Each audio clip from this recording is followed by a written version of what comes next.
coming back tomorrow. Clearly, there's going to be some evidence tomorrow. I like to give the attorneys a brief respite between conclusion of all evidence and closing. Certainly, my only interest in this case is that it be tried fairly under the laws of Georgia Constitution, U.S. Constitution. So I'm not rushing anyone. I just want to make sure we're utilizing our time correctly. So all that being said, it's my understanding, obviously we'll continue on, and y'all can stand, I'm fine with whatever. We're going to continue on with the defense witness. I don't know how, I mean, let's assume it goes another hour, whatever. And then it's been indicated, and clearly the defense has no obligation to put up any evidence, but it's been indicated there may be additional witnesses. So I would anticipate that tomorrow, a large bulk of tomorrow, which is Wednesday, will be taking up with evidence. At some point, we need to have a final charge conference. I have no problem with it being tomorrow, but then that pushes our closings into Thursday morning, potentially, and then from there, which is fine with me. Again, I'm not beholden to any arbitrary deadlines or anything along those lines, but that's kind of where we are. So I would like to go through some sort of charge conference this evening. If anyone absolutely doesn't want to do that, then we can do it later. That's fine. But we do need to get some mileage on this case. State? We're fine to start with a preliminary charge conference tonight if defense is judge. Very well. Very well. Can we maybe take like a 5-minute restroom break, comfort break? The answer to that is yes. Okay. And then anything else we need to discuss? Did you want to do more of your mistrial motion? No, Judge, it was taken down from the bench. So you're satisfied? I'm satisfied. All right, folks, it's an open court. You can remain, and I'm not trying to be dismissive. This is one of the more boring parts of a trial, in which the lawyers will argue to the court about what the law is or is not. If you'd like to hang out, that's fine. I'm not excluding anyone. If you want to leave, I don't think you're going to be missing a whole lot. But again, not trying to be dismissive. It's an important part, but many times people don't want to hear a bunch of lawyers arguing about stuff. With that, we'll be back in 15 minutes.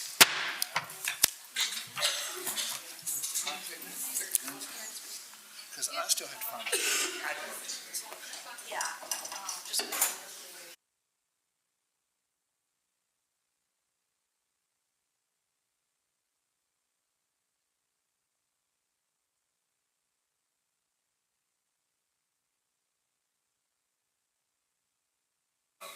Parties. Supplements. Cheers.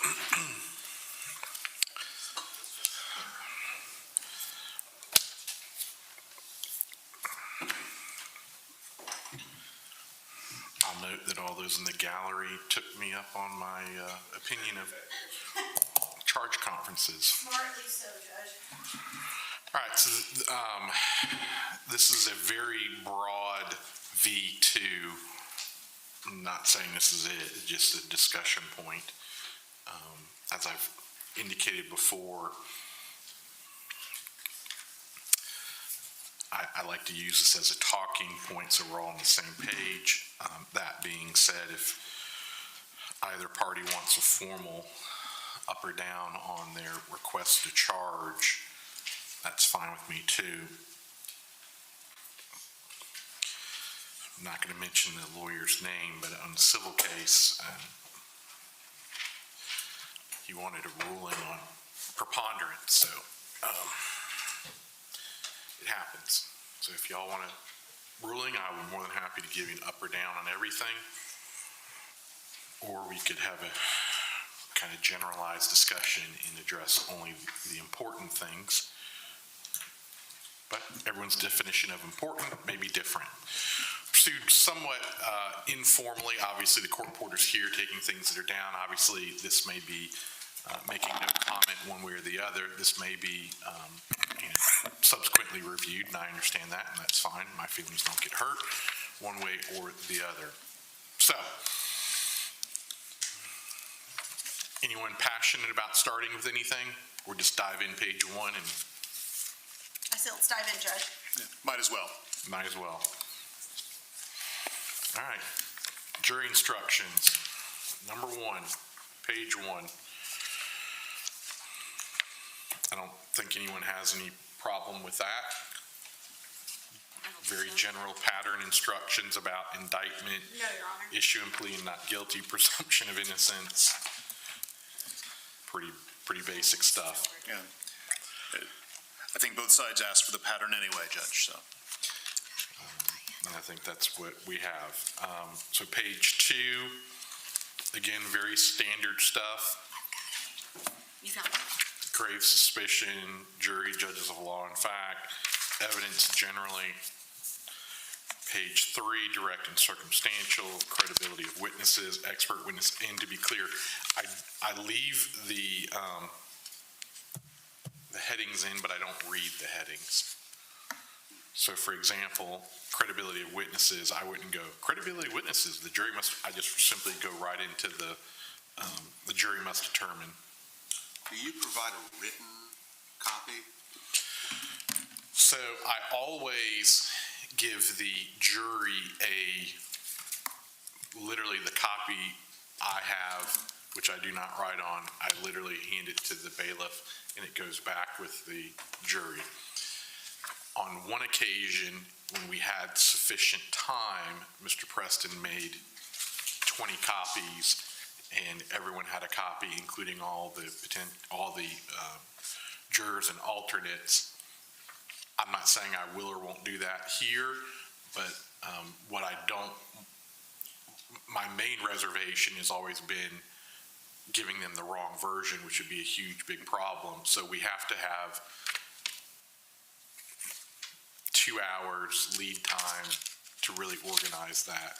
So for example, in this case, if it becomes very clear that we're going to have closing starting on Thursday morning, and we conclude with all evidence at 3 o'clock in the afternoon on Wednesday, we may, and we'll keep you all informed on that, but every time they will get a written instruction back in the deliberation room. Now, whether they will read along with me and turn the pages, it's happened one time. I have not excluded that from this case. All right. Sorry, Your Honor. Yeah, no. As a point of curiosity, when you send them I know this is not the final that we're looking at now, but there are, both in the patterns and right now in the draft we have, there are parentheticals that may or may not be read. If the copy Your Honor has and gives to the jury has unread parentheticals, I just want to make sure that we're not sending the jury with information that the court did not charge them on or that we did not. So, for example, like direct and circumstantial, I mean, there's a parenthetical that it's just more explanation, so that would remain.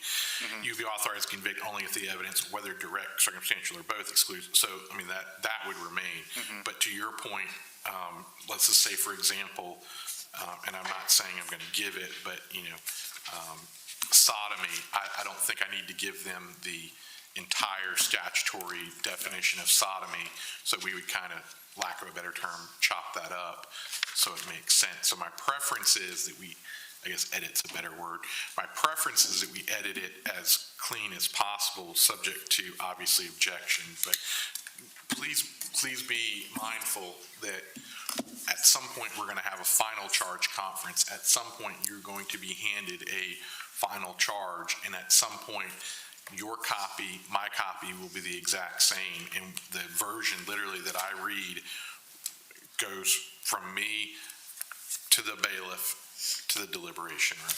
Thank you. And I don't Thank you for write on indulging it. me, Your Honor. Yeah, absolutely. I don't write on it for obvious reasons.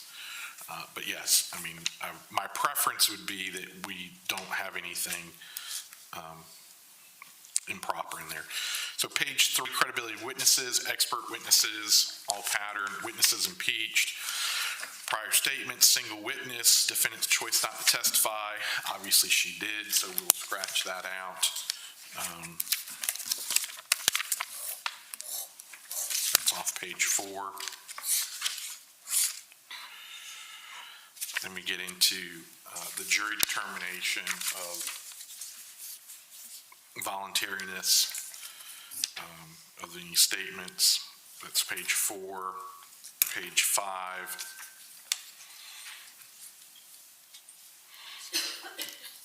Page 6, prior difficulties, definition of crime, multiple ways committed crime, intent.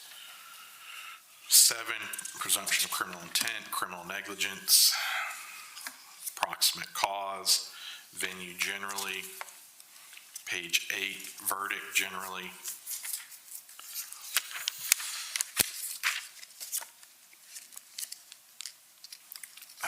Page 8, still sympathy. Page 8, date not material allegation. I Go ahead. realize in date not material allegation, I made an error in the second paragraph about the actual, statute of limitations for those counts. I will submit I believe that's not accurate. It might be.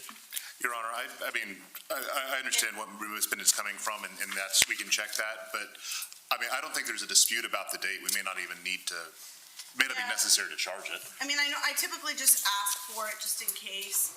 I'm not really passionate about it one way or the other, but if we. I'm fine either way. I mean, Okay. Yeah. We I am. marked it for note. I'll submit a, corrected one with the accurate law in it, and then we can go from there.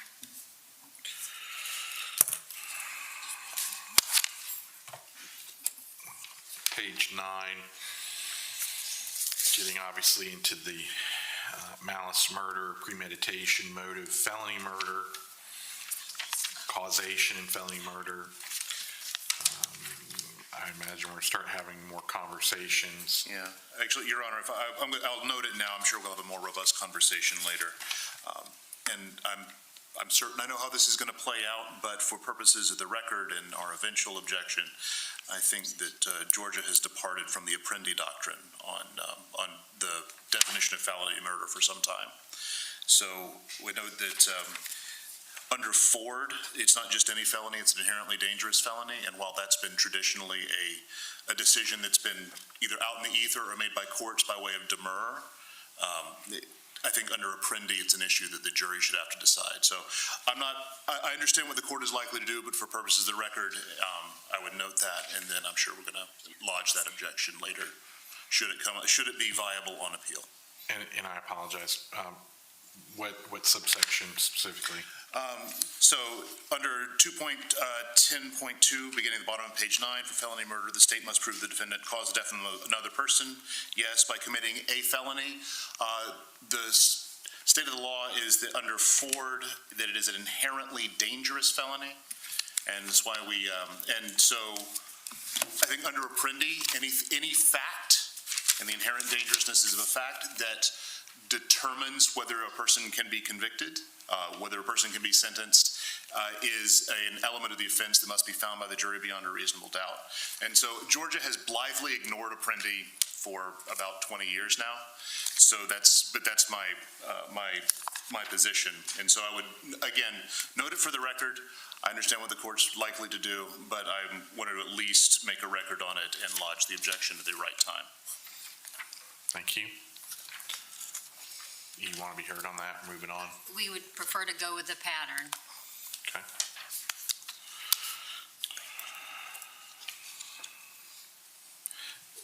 So for purposes of likely the way this is going to go, and certainly I'll note the objection as to bottom of page 9, which will very likely be in the final charge, and note that now, and obviously note it when we get to that point as well. All right, thank you. On to page 10.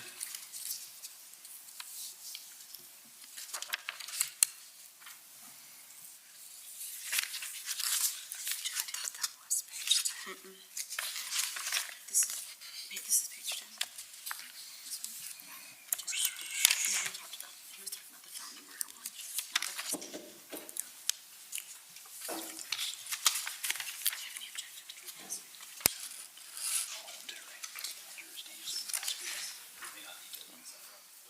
haven't looked at the last check because he just added them. Just got to go about it. It must be better result down than the evidence should not be reduced. You said, I could go, you said do. I'll look that up.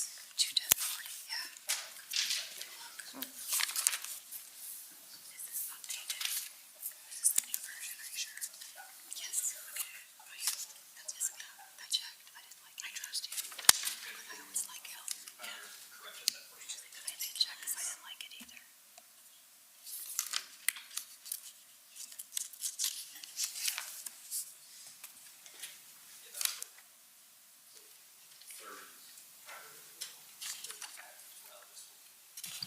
All right, so causation and felony murders pattern, 21040 is pattern, 21041 is a mixture of defense's request and pattern.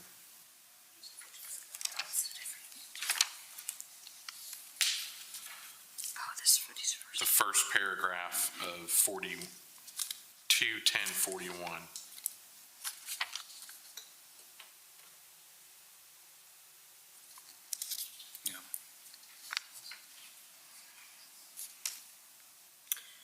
So the first sentence is what's been added by defense?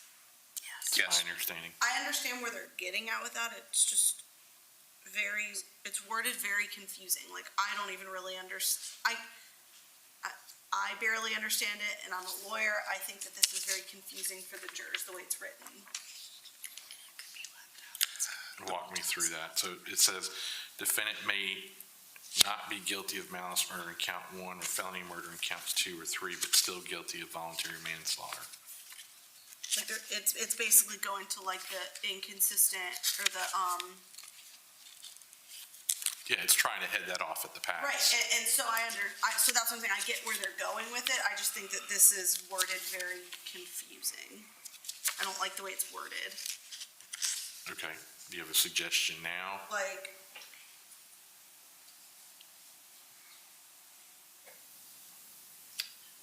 if you, I would need to maybe think on it, but maybe. That's fine, something think on it. Okay. I mean, I anticipate that we're going to be having more robust discussions in page 1 and 2.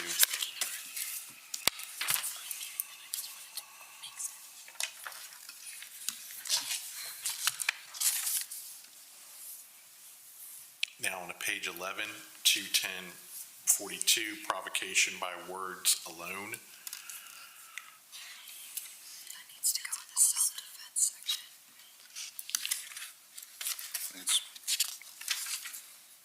Nothing? I think it's pattern and part and parcel with a voluntary charge, so. My only note with it would be to maybe move it to. No, it goes with, it goes with the voluntary. Never mind. Sorry, Okay. Judge. That's fine. That's why we're doing this. Yeah. 21044, involuntary manslaughter, parentheses, unlawful act. And I think that first sentence is the same issue that I think we just might want to reword that. I've noted that to offer a suggestion. Thank you. And won't that also, Judge, be something on the verdict form that you explain to them? So we will certainly need to have a fuller discussion on the verdict form. Do they have a copy of that yet? Not yet. It'll be forthcoming. Okay.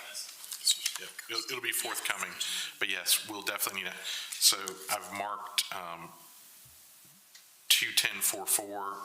I've marked that. Okay. Thank you. And then obviously defenses, pretrial, demurrer, as it relates to aggravated assault. All right, so we now have 22021 aggravated assault with a deadly or offensive weapon.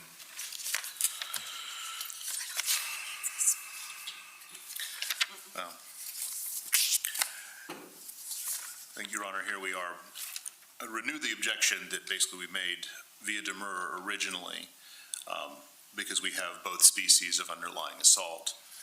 Still think that we shouldn't have to dance back and forth between them, and I think the evidence here sort of illustrates the problem in our not having known what the underlying thing we have to defend against here. I mean, now is not the time. I suspect I know what Your Honor is going to do, but now is not the time formally. The law calls for objections later, but I understand. I'll be lodging the objection at the appropriate time. Great. I like that. You can lob it now too, or Well, log it. yeah, Whatever you want to do. I'll make sure that, Noted. yeah, I promise to make sure the record is satisfactory. I would expect no less. Thank you. All right, anything else on 2-1? 2-2, firearm is a deadly weapon. Just in the spirit of candor, Your Honor, I lodged the same Apprendi objection that firearm as a deadly weapon is not a creature of statute, it is a creature of case law. And so the removing from the jury the consideration of a firearm in the manner in which it's used is a violation of Apprendi doctrine. I'll be lodging that too, but I also know what the state's going to say and what I expect Your Honor to do about it. It'll be noted. Thank you. The objection, that is. 2-20-23, determining a weapon is deadly. I don't think we need that, Judge, since we're going to go ahead and instruct the jury that a firearm is a deadly weapon. I'm fine with that. Your Honor, same objection. If you, for this, on the same basis, it would be appropriate to instruct the jury on how to determine if it's deadly, but I understand where Your Honor is coming from. I will lodge the objection at the appropriate time. So to be, and I apologize, state's okay with it being deleted, you'd like for me to read it? I'd like for it to be retained. But I understand, from the state's perspective, absolutely, if as a matter of law, the firearm is a deadly weapon, yeah, and if as a matter of law, the firearm is a deadly weapon, then it's a deadly weapon, and there's no need to instruct the jury on how to determine whether something is a deadly weapon. I don't think it's appropriate under the 6th and 14th Amendments to tell the jury that a firearm is a deadly weapon, and the determination of whether it satisfies that statutory element should be left to the jury. I can also see how they would be confusing, but I also seem to recall the states having requested 2-20-23 initially. We withdraw our request. Which request? This one. I think it was in the packet. Okay, so here we are. So the state does not want 23, and defense is saying, obviously your overarching objection, I get that, but you would like it to be left in. I'd like, yeah, I would like it to be left in for the same reason that I think 2-20-20, the previous charge is out, or should be out. All right, I'll look at that. Thank you. It's likely going to be, 23 is likely going to be out and subject to your objection, I understand. All right, 26820. I can't anticipate any problem with that. I know Criminal damage to property in the first degree. not as to the definition of the offense, Your Honor, but we've asked for in our requests a specific instruction on the meaning of without authority, which is a defined term in the code in 16.1.3, paragraph 18. Without authority has a specific definition that is not, it's a term of art and the jury wasn't necessarily going to know it. So we would ask that, next time I do this, I'm going to index them.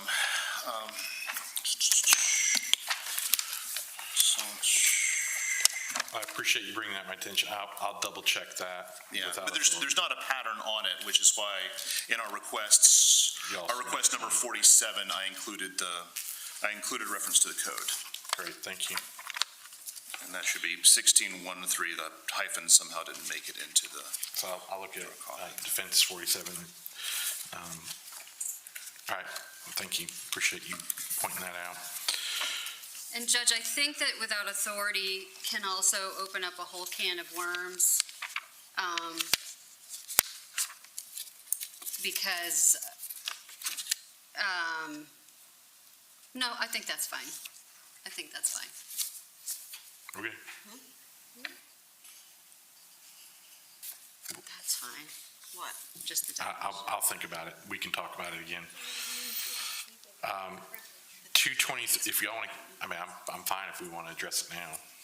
Judge, I think it does open up a can of worms because there's case law that basically says if it's marital property or joint type of property, then one person can't destroy that property without the agreement of the other person, basically. So I think it's pretty well established they both own the door. Correct. So, Your Honor, I would say that there are several things on here. The exact question of without authority has not been addressed in the context of first-degree criminal damage. Without authority, in fact, has never been addressed in the context of marital or joint property. Those are always been addressed in the context of property of another, which comes up in second-degree criminal damage, burglary, etc. Here, there is no property of another qualification, but there is the without authority element. And the closest case the court's going to find, I think, is Gooch versus the state.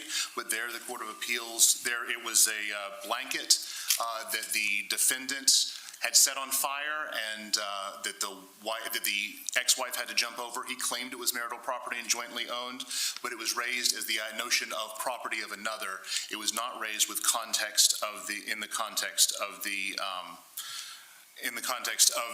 without authority element. And so that element, as a matter of case law, hasn't been decided. What's more, it's an element of the offense. And I would also note that 16722 requires a scienter, knowing. And when it is knowing has to be applied to every element. So it is not enough that simply, even if it were without authority, a point we don't concede, the state would have to establish beyond a reasonable doubt that the defendant had the scienter, that she knew that she was without authority to damage the door. So I think it is absolutely appropriate to charge on without authority. I would also, and we requested it, a charge on the meaning of knowing in the context of a statute, because it's not something that's immediately obvious. Let's revisit that. I'll make a note. Thank you. 22310, reckless conduct. Just that first sentence again, judges, I would like for us to revisit. The ongoing, sure. Thank you.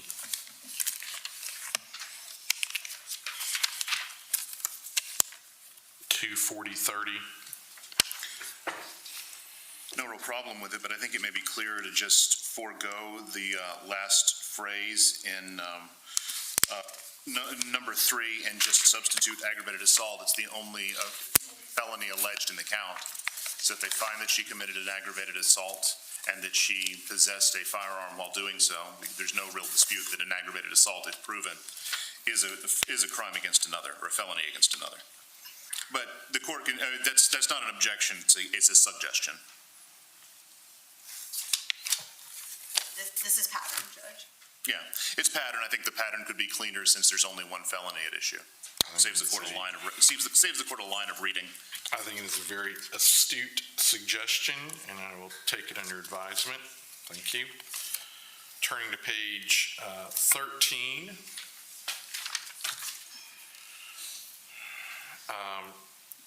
Tampering with evidence. Is that right from the code? Or is that a state's request? I took it just from the code because there's no pattern for the misdemeanor tampering, so I just basically copied from the statute. And I think our request is identical, so I copied from the statute as well. Great. So, hard to object to something you asked for.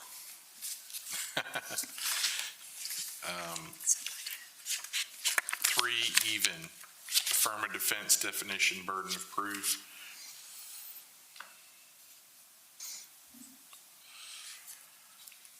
Three, 110, justification, generally.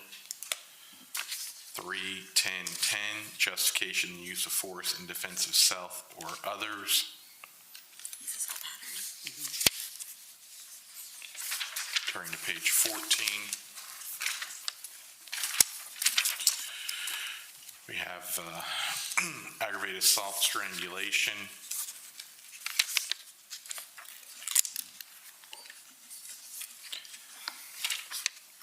Next down, aggravated sodomy.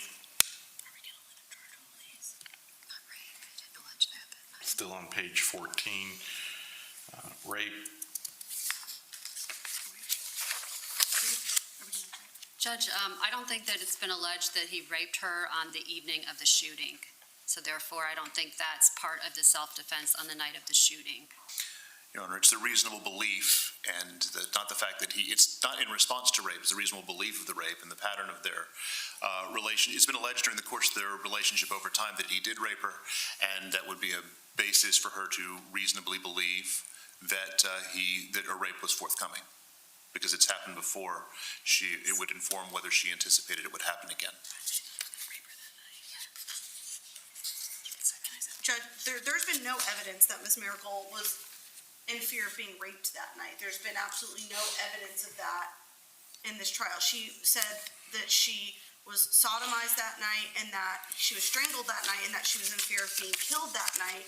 But at no point has there been any evidence that she was also in fear of being raped. Just because she was raped in the past doesn't mean we charge the jury on it. Just because she alleges that she was raped by the victim in the past doesn't mean we get a jury charge on it. It does not go to her reasonable fear of why she did what she did that night. She didn't testify to that, and there's been no evidence of that.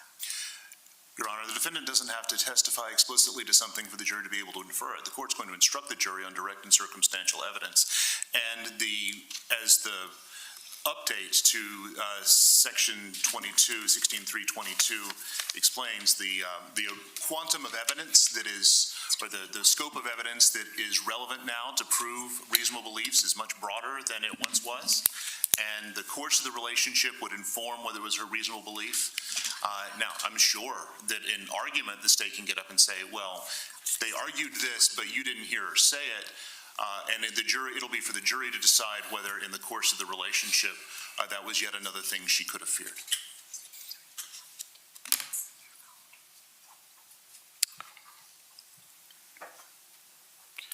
I'll look at the reasonable belief. I'll be honest with you. I'm a little bit disinclined to give the rape charge. But I believe I understand your reasonable belief argument. We'll revisit that.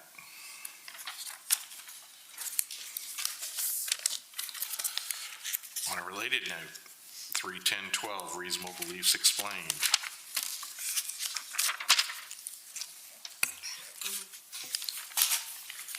Page 15.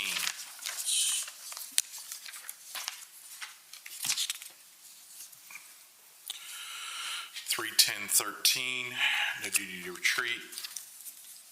316.10, threats justifying a homicide. 316.20, excessive force. 316.30, revenge.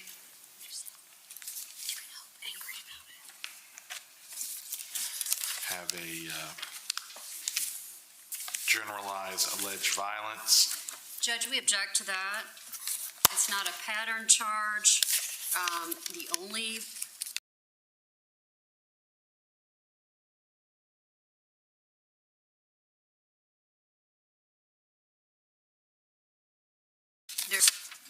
and it's not the statute, it's not a pattern, which we've already charged on justification. We already have a charge on justification, a pattern charge. We already have a pattern charge on reasonable belief. And it's just not supported by the only part of this that's in the self-defense statute is if you find the defendant was subjected to acts of family violence or dating violence committed by the alleged victim, you may consider that evidence in determining whether the defendant reasonably believed that the threat or use of force or deadly force was immediately necessary. Then if you skip down to the evidence of family or dating violent relates to the reasonableness of the defendant's belief, that is not in any of these statutes that he cited. It's not in any pattern charge. And the last paragraph that says the question for you is not in the statute.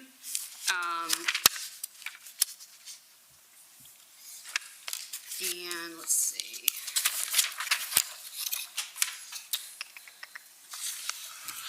And then, yeah, it's just not in any of the only thing that's, what he says it is that little first blurb, and then the parts about what family violence is. And so, and the rest is covered by reasonable belief, and it's covered by the actual justification charge. So we strenuously object to that charge, Judge. I love any reference to A Few Good Men, Your Honor. I was thinking the exact same thing. All right, Your Honor, I would note that prior to the... What did he say? I love any reference to A Few Good Men, strenuously object. Oh, talk so fast, I literally didn't hear this. Sorry, keep going. Oh, I'll slow down. But, Your Honor, I would point out that prior to the Survivor Justice Act, there was and is still a pattern charge on battered person syndrome that has been supplanted by the update to 16.321.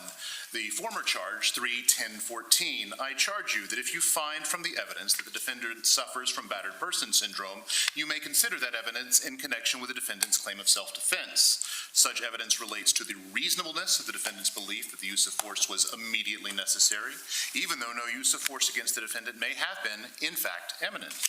The standard is whether the circumstances were such that they would excite the fears of a reasonable person possessing the same or similar psychological or physical characteristics as the defendant and faced with the same circumstances surrounding the defendant at the time the force is used. That's what I based our request on. I've actually submitted two requests, one and the alternative the other. The second one, the one in our supplement, tracks this a little more closely. But what the court has here, I charge you that if you find from the evidence that the victim committed acts of family violence, which, 16.321D1, acts of family violence, 19.13.1, acts described in Code Section 19.13.1, that's family violence, or acts of dating violence, 1913A1, those are among the acts that would be supported in D1, that you may consider that evidence, now back to the original battered person syndrome charge, in connection with the defendant's claim of self-defense. Such evidence relates to the reason. It's entirely the approved battered person syndrome charge. All I have done is sub in the language of the statute that supplants the narrow judicially created rule that was battered person syndrome. The legislatively created rule is much broader, and so all I did was include the references to the broader information that the jury can consider. And then the definitions of family and dating violence, I lifted those directly from 1913.1 and 1913A1. And as well as the definition of dating relationship, which is in 1913A1. And I may have been duplicative at the end. We may be able to tighten this at the end, but as far as giving the charge and giving the charge as to what the jury can consider, I think that's entirely appropriate. It was entirely appropriate when battered person syndrome was the only evidence that could be introduced on this basis. Now that it's much broader, a much broader charge is entirely appropriate. So what defense did was they took a battered person charge, didn't title it battered person syndrome because there's been no testimony of battered person syndrome at all in this case, and then they disguised it as alleged violence. The battered person syndrome charge is not appropriate here. There's been no testimony about battered person syndrome at all. The psychologist that evaluated the defendant never diagnosed her with battered person syndrome, never testified to battered person syndrome, and it would be entirely inappropriate to take that charge, call it something else, and implant it in a completely unnecessary jury charge. And that's what I took from this jury charge. We would ask that this not be given. Again, it is not pattern. Everything that needs to be covered as far as justification, self-defense, all of that has already been covered by all of the pattern charges. This is just taking something that's irrelevant to this case that has not been testified to, titling it something else, and putting it in a charging packet. And so we would again object to any of this being given to the jury. Your Honor, the word battered person syndrome exists neither in our requests nor in the court's proposed charges. The purpose, the evidentiary purpose of the expansion to 16.321 it is the same as battered person syndrome used to be. It serves the same purpose. It informs the question of reasonableness. All of this evidence is admissible to determine the question of reasonableness. We're not asking that the court say the words battered person syndrome to the jury at all. What we're saying is the jury should be informed that this evidence, this broader class of evidence that the General Assembly has said is admissible, specifically in cases where there's testimony to support it, PTSD, dating violence, family violence, that the jury can consider that to determine whether the defendant's actions were reasonable and whether the state has overcome the presumption of their reasonableness beyond a reasonable doubt. So it is entirely appropriate that it be given. And otherwise, how is the jury going to understand the context of all of this information? The legal significance of this information that the General Assembly has told you is legally significant. It's not relevant to this case, Judge. She was diagnosed with PTSD. There's been no testimony of battered person syndrome. I never said that battered person syndrome is inadmissible. It's absolutely admissible if it's relevant to the facts or the testimony of the witnesses, which it is not in this case. I've had other cases where it was relevant, where the psychologist did testify about battered person syndrome. We gave the charge. That's not the case here. There's been no testimony about battered person syndrome, so to throw in law about battered person syndrome would be entirely confusing to the jury. It would be irrelevant. And this sounds like a lot of great arguments that Mr. Willis can give in his closing as to why justification might be a reason to not find the defendant guilty. But to charge on law that has not been even mentioned in the case would be improper. Your Honor, what the state seems to be saying is that battered person syndrome is entirely an island in the law. Battered person syndrome was admitted originally by the Supreme Court, actually in a swath of cases across the country. There was a national trend of admitting battered person syndrome because it informed the reasonableness of somebody's actions in a justification case. But for purposes of and what we're doing is entirely new, but as Mr. Willis mentioned to you at the motions hearing, this is probably one of the first cases being tried in the context of the new Survivor Justice Act. But I would point the court to 16.321D1, which we agreed earlier in the proceedings. I'm sorry, what was it again? 16.321D1, use of force in self-defense, and in the prosecution for any offense prohibited under Chapter 5 of this title, and 1, 2, 3, and 5R, if a defendant raises a defense of justification provided by subsection A, which we have, of this code section, the defendant may offer relevant evidence the defendant has been subjected to acts of family violence